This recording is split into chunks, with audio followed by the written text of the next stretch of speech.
Start recording. Okay, here we go. Very good. So I just want to review a little bit of last week's lesson. And I wanted to share. Ronda the bracha. We said that already. We did that. Really? Yes, we Yeah, did. Yeah. So what I want to do is share with you a few thoughts. I'm very fortunate that I have my son Michael, who he's my go-to rabbi in learning, and I'm getting sort of confused with a lot of the dates and the kings and a lot of the timeline. And he said something very interesting to me last night. I want to share it with you because I think he's right when he says that the storyline and the lessons that we're learning are the most important thing, and that the dates are really unimportant and how they fit into the timeline. So having said that, you will see in your text especially in chapter 4, 5, and 6 in Ezra, that most of the Meforshim do not agree on which king or which time in the Persian Empire that a lot of this transpired. And it gets very, very confusing.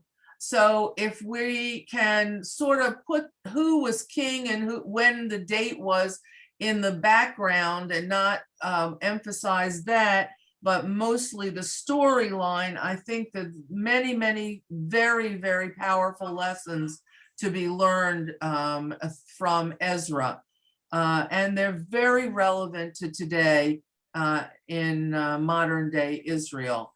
So what we learn, what happens is that the Jews, and someone brought up, I think several people mentioned this last week.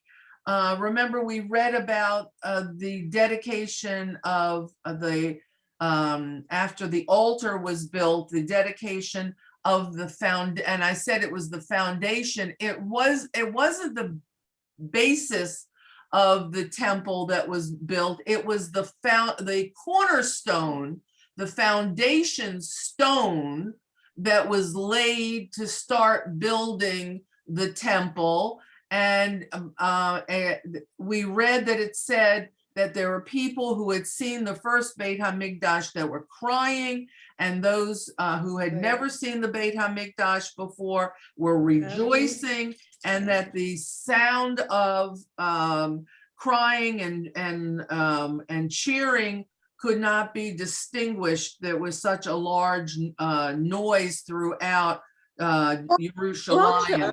Yes. Isn't this 70 years later? So who would still be left who has seen the first Beit HaMikdash?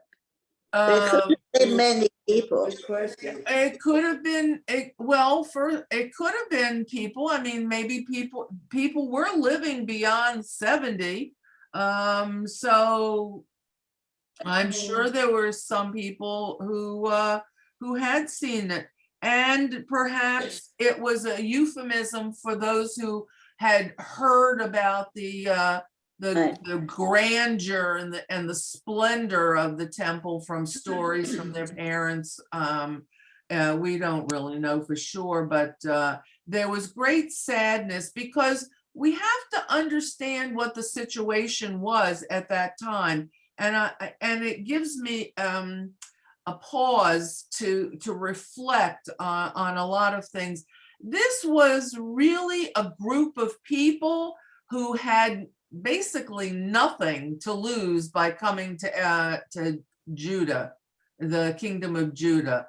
They were not the rich people. They were not the successful doctors, lawyers, and Indian chiefs in Bavel. Those people stayed. They did not return. And so this was a ragtag kind of a group of people who had nothing. And for them to come back and put their lives on the line, which is exactly what they were doing, they really were not in a good place physically, emotionally, religiously. that they were, Judaism was almost lost at this point.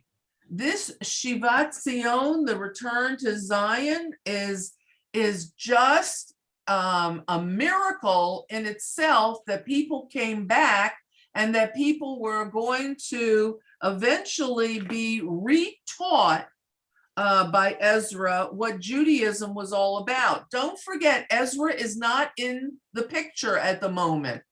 He is just recording what happened, and he is not on the scene here in the kingdom of Judah yet. So he has not brought the Judaic enthusiasm, and the people are the only people who are really enthusiastic about this are the prophets, because it seems as if Zerubbabel and even the high priest Yehoshua ben Hatzodok, you see that they have to be encouraged to continue building. So they too may have been suffering this melees of fear that was happening in the city of Jerusalem. Don't forget, the people who were there at that time had been living there for at least 70 years. They had been the ones who came because of the Assyrian king Sennacherib, and they were very powerful people. They were still connected to the Persian Empire, even though Assyria had been conquered by the Persians. They were still connected to the government and loyal to the governors of the empire. And so they while at the beginning we think they're offering their good help, they really were there to sabotage the whole building of the temple and the return of these Jews. So it's a very difficult thing for these Jews not to cry and to be worried. We see that what has happened is the people, based on Cyrus's funding of the wood from the cedar wood from Lebanon, that's on its way to the Jaffa port. They're going to start building. But don't forget, there's no walls around the city. There's no protection. It's as if the people of Israel today were to go on the Temple Mount and start rebuilding the temple. What do you think would happen with the Arab population up there? Riots. There would not only be riots, it would be killing. Killings. There would be terrorism. Those people would be insane if we went up on the Temple Mount and started rebuilding the temple, which we really should, but that's a whole nother seaport, but that I won't get into. But what I want to tell you is you can relate to the people of this time by thinking of us going up to the Temple Mount right now and starting to build the third temple. You can imagine the fear that the Jews would have. And so you can imagine the fear that these Jews had at the time of Ezra in starting to rebuild the Temple Mount and the temple. So having said that, that brings us to chapter 4 in Ezra. And don't forget that we read last week, Haggai, the prophet, was the one who encouraged the people to get up. And he says to Zerubbabel and Yehoshua, the high priest, get up and let's start building. That's why we're here. Let's not sit around and cry and worry. Let's do our job. We were sent here to do that. And we volunteered. We came here to create a house of God for God. And God sends to Haggai the nevuah that and remember, I said it, if you build it, God says, I will come to bless it. I will be there for you. So let's get started on chapter 4. I'm going to ask my wonderful reader, Cynthia. There's a lot of names of peoples here. So Cynthia, do your best. Chapter 4 in the text of Ezra, and we're going to read it and then we'll discuss it. Okay? Cynthia, you there? Yeah, I'm just clearing my voice. Okay. Sorry. Now, when the adversaries of Yehuda and Benjamin heard that the children of the exiles were building the temple to the Lord God of Israel, then they came to Zerubbabel and to the chiefs of the fathers' houses and said to them, let us build with you, for we seek your God as you do, and we have sacrificed to him the days of Esarhaddon, king of Ashur, who brought us up here. But Zerubbabel and Yeshua and the rest of the chiefs of the fathers' houses of Israel said to them, you have nothing to do with us in building a house to our God, but we ourselves alone will build the house to the Lord God of Israel, as King Koresh, the king of Paras, has commanded us. Then the people of the land weakened the hands of the people of Yehuda and frightened them off from building, and they hired counselors against them to frustrate their purpose all the days of Koresh, king of Paras, until the reign of Dariavash, king of Paras. And the reign of Ahashverosh, in the beginning of the reign, they wrote to him an accusation against the inhabitants of Yehuda and Yerushalayim.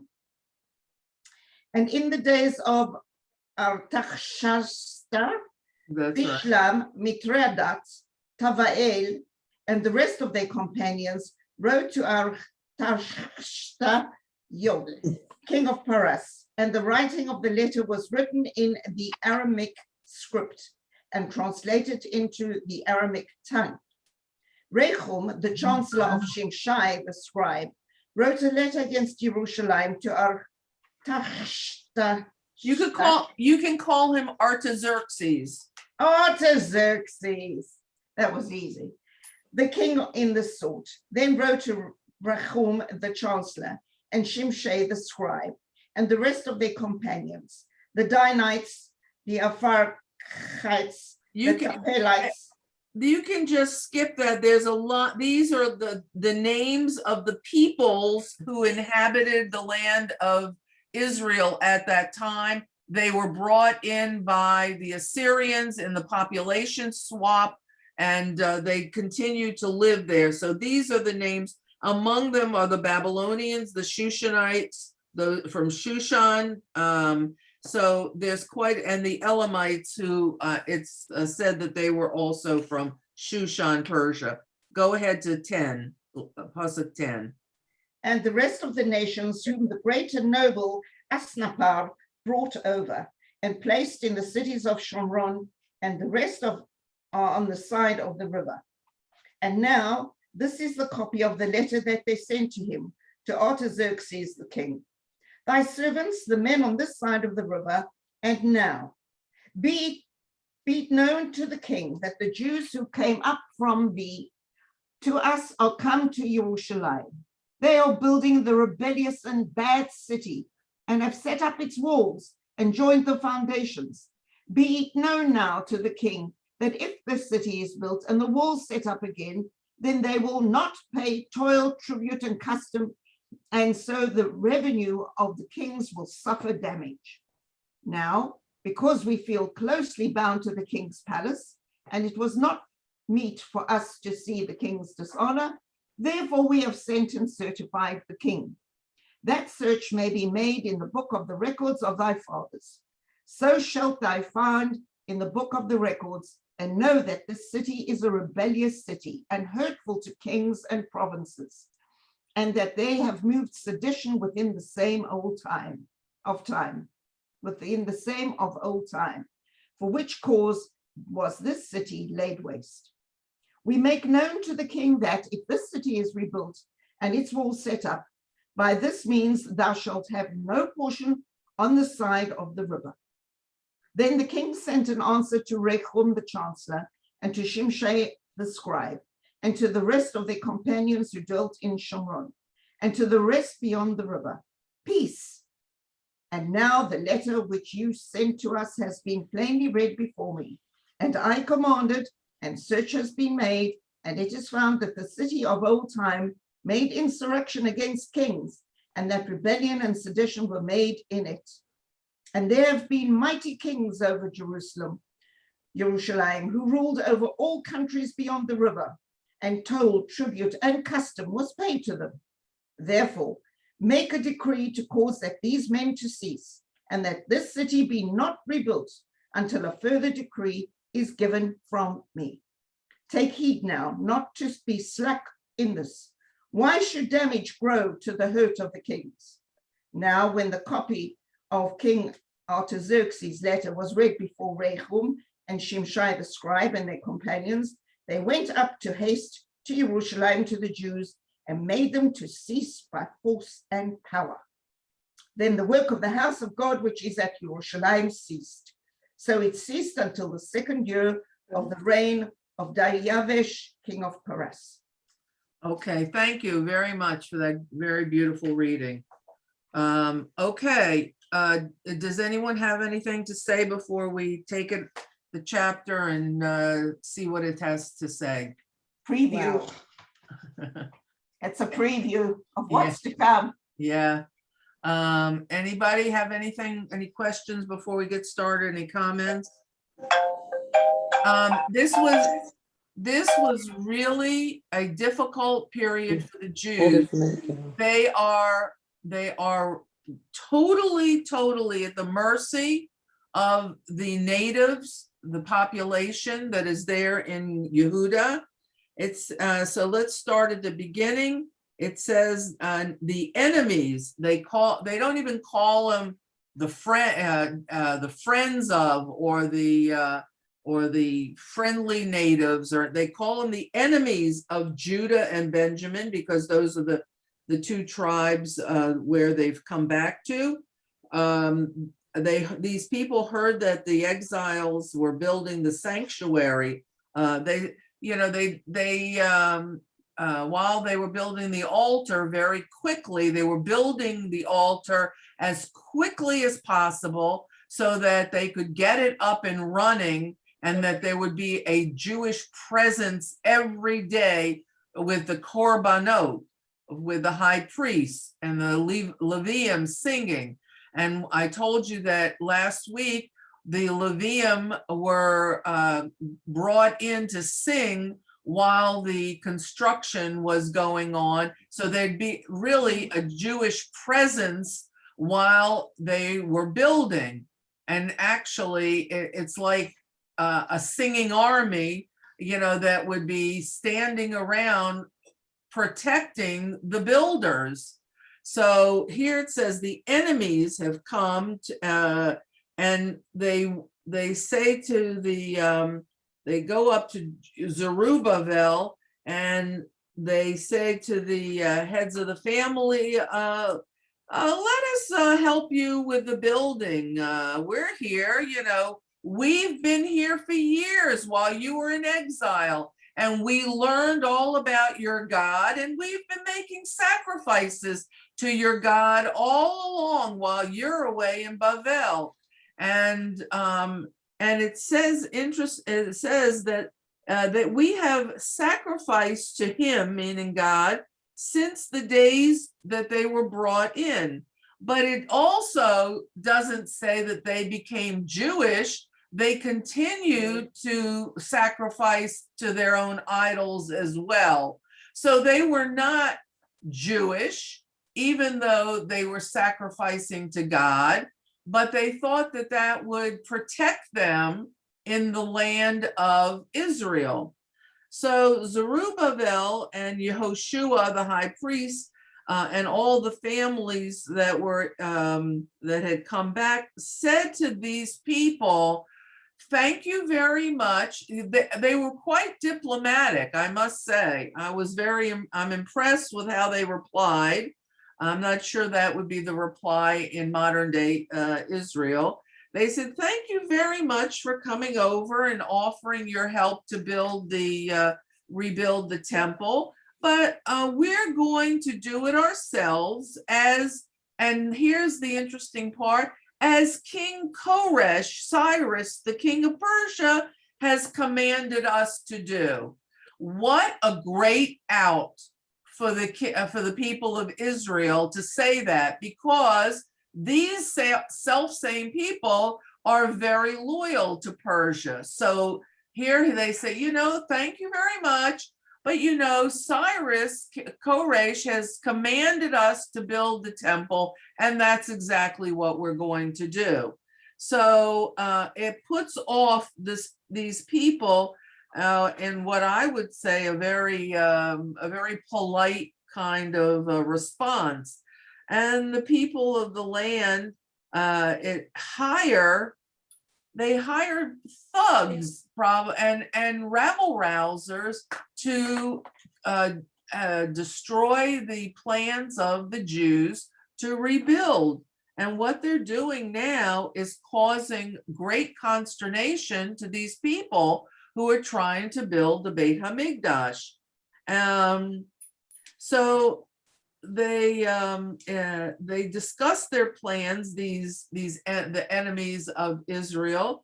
They discuss their plans and they decide that they're not going to allow this to happen. They're not going to help in any way to make it easy for the Jews to build the temple. So what they do in the time of Artaxerxes, Artashasta, is that they write him a letter and they address it to him and say to him and it specifically says Aramaic, that we're told that it was not in Persia. They write in the lingua franca of the time, that and they name the secretary, who's Rucham, and Shimshai the scribe. These are the people who are writing, and they send the letter to Artaxerxes that well, the people here are just not happy that the Jews have returned and they're going to be rebuilding the sanctuary to their God. It tells us the names of the people that have, where these people were originally from. And it says that in the letter, it says to them, if you take a look at the history of Jerusalem and of these Jews, you'll find that they are very rebellious. And King Artaxerxes, if you don't watch out and stop this building, what's going to happen is once they get that temple up and they finish the walls, oh, you're not going to get your money. You're not going to get your taxes. You're not going to get loyalty from these people. They will rebel against you. And they used to have a much bigger territory. So it's very possible that they will take back their territory and you won't have them as a part of your empire any longer. So what they were doing is hitting the king in his pocketbook, because the king needs money in order to run an empire. And they felt that if they told him that these were terribly rebellious people and they weren't going to pay their taxes, then that became a serious issue for the king. What happens is they also lie, because it says right here, it says that the people are building the walls, they're linking the walls. They had not gotten the walls up to the temple at that point, and there were no walls around the city to fortify it and protect it against these rabble rousers.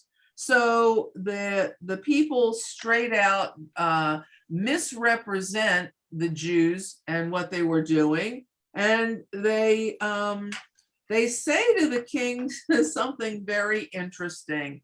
They say to him, listen, you check your history books, your annals and your records of years gone by. You look and see how rebellious and dysfunctional these Jews were at the time before you took over. And you'll see that we are correct when we tell you that they are a rebellious people.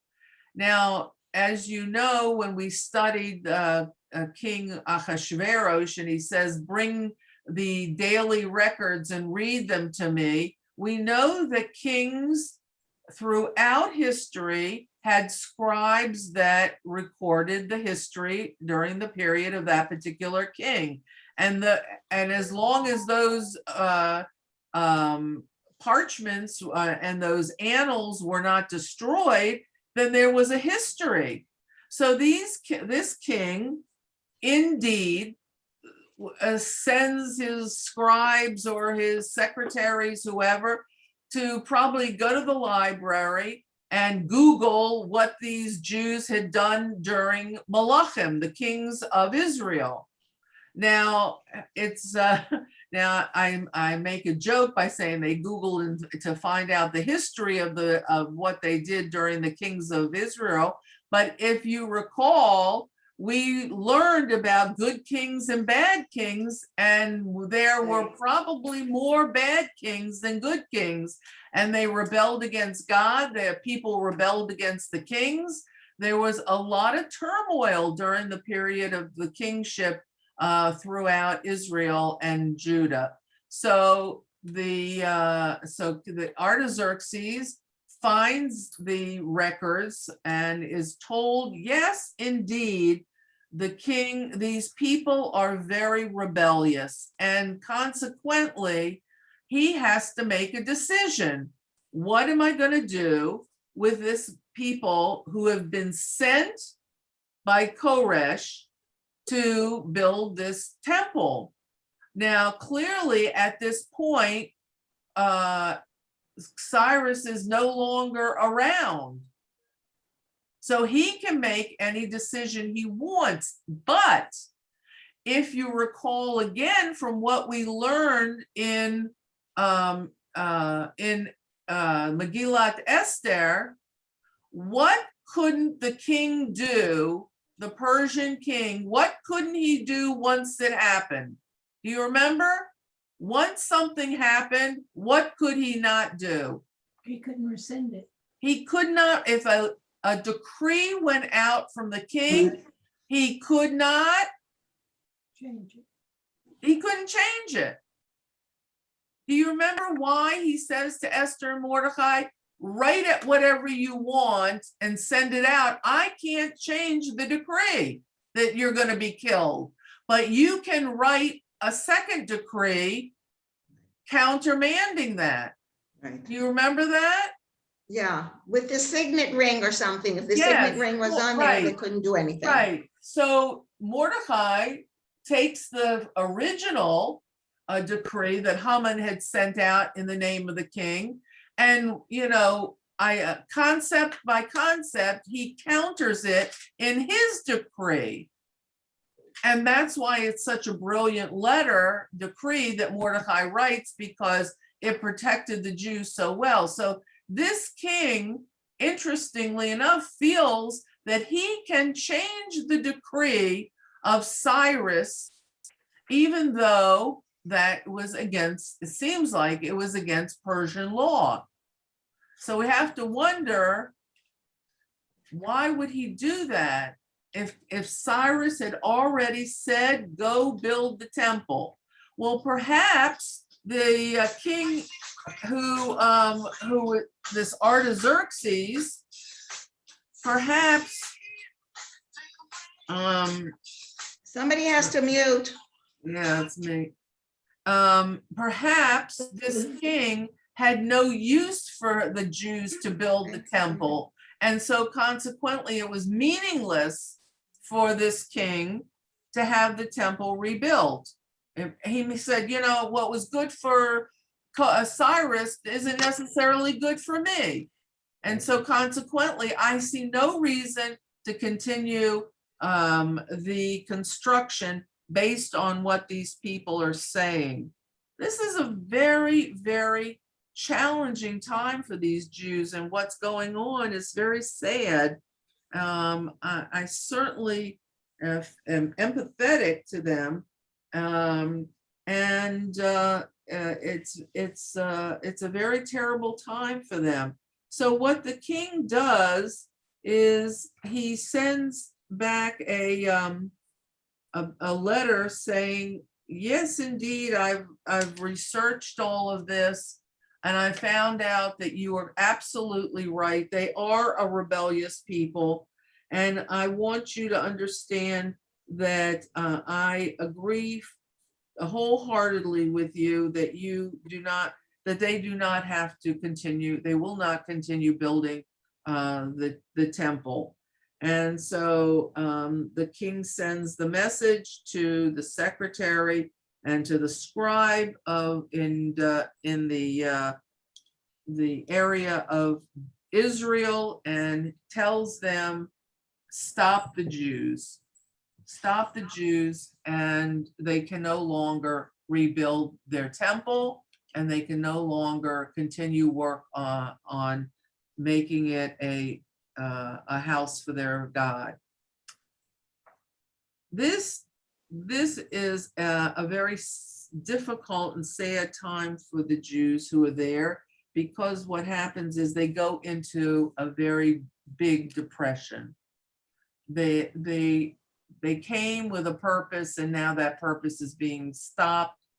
They don't know a lot about Judaism. They don't know a lot about Torah, if any at all. And so they are in a very difficult position, and they don't know what to do with themselves. Now, we hear that at the end that the letter gets to the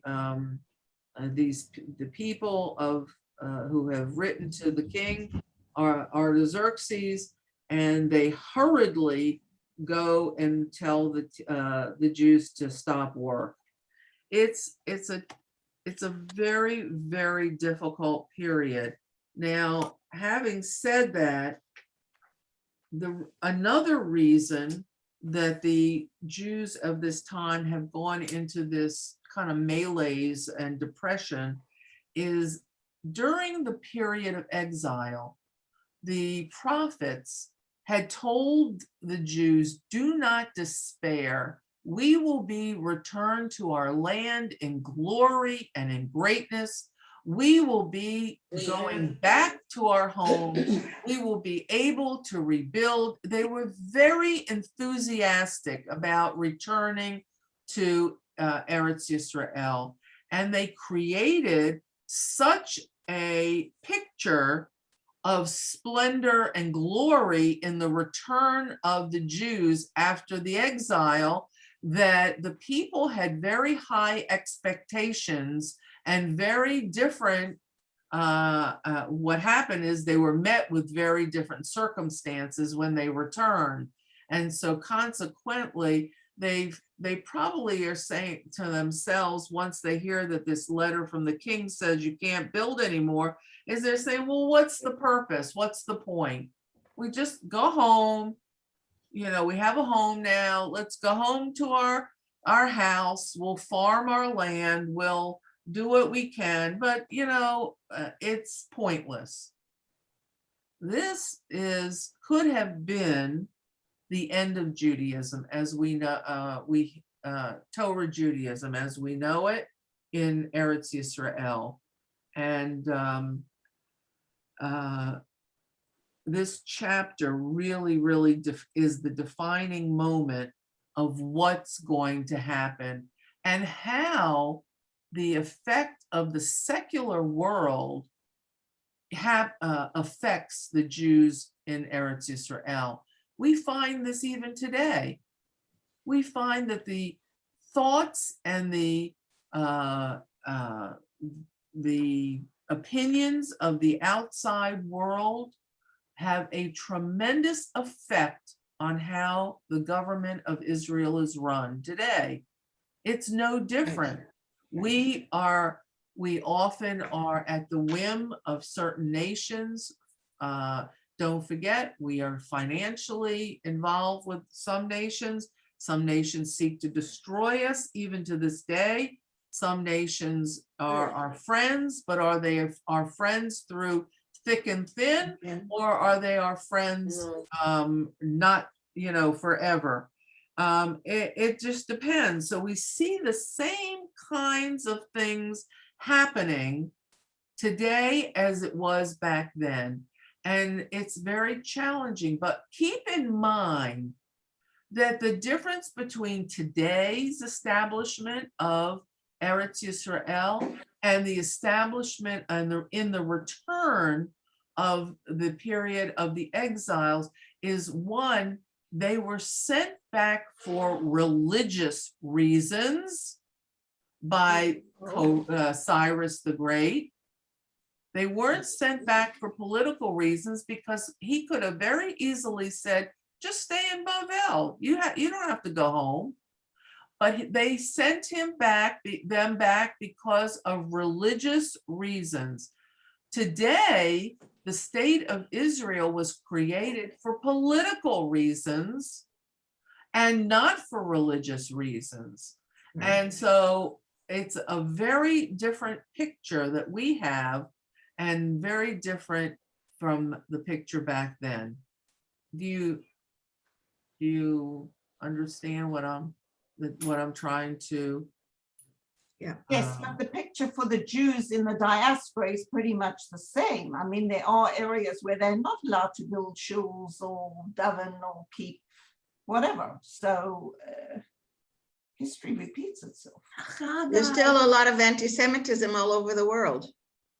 That's right. Haggai comes and encourages them to get up and start building again. He is after all this transport, these letters back and forth. That's when he comes into it. Yes. Okay. Any comments or questions at this time? It's important for us to understand that we are not going to see Ezra, the person Ezra himself, come on the scene for a couple more chapters. This is only a record of the events that had occurred as Ezra is writing, the scribe is writing about it. Now, Nechemiah, also his contemporary, will come on the scene a few years afterwards. And so we will see these two people come into our text soon. But at the moment, we are on a halt of building the temple. And so we go into chapter 5 and we see what happens with the potential to rebuild the temple. It looks like my lesson today is rather short. And so are there any questions or any comments or anything that you would like to say at this point? Besides thanking you. Yes. Here, let me stop the. Oh, Rhonda, I Yes. was wondering, Oh. so how much time before they're actually, I mean,